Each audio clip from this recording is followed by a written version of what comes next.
guys, thanks for joining me here on Getting Healthy with Dr. T, where I show you how you can use food as medicine to stay healthy and immune ready. So today we're going to make our own elderberry syrup. Most of the store-bought elderberry syrup is full of additives and sugars that we really don't need when we're trying to fight off a cold or a flu. So today we're going to make our own elderberry syrup with just a couple of ingredients. Let's get started. Okay, so we're going to start out with 4 cups of water.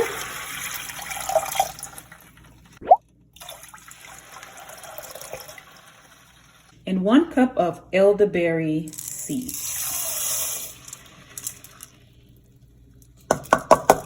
We're going to let this boil for about 15 to 20 minutes. Elderberry is high in vitamin C. There are about 52 milligrams of vitamin C per cup of fruit. It's high in fiber. It contains about 10 grams of fiber per cup. And it's a great source of phenolic acid, which are antioxidants used to prevent oxidative stress. We're going to let this boil for about 15 to 20 minutes.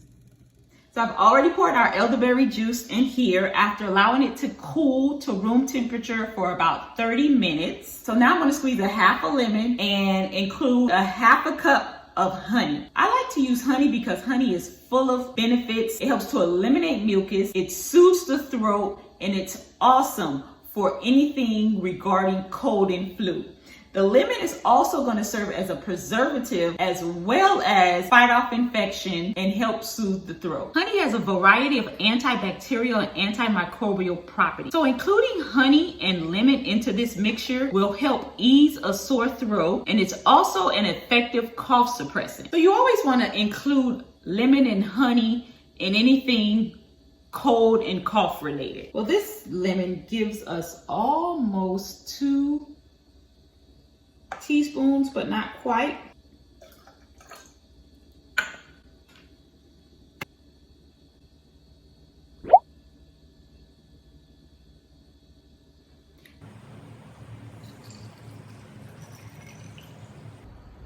Thank you for watching.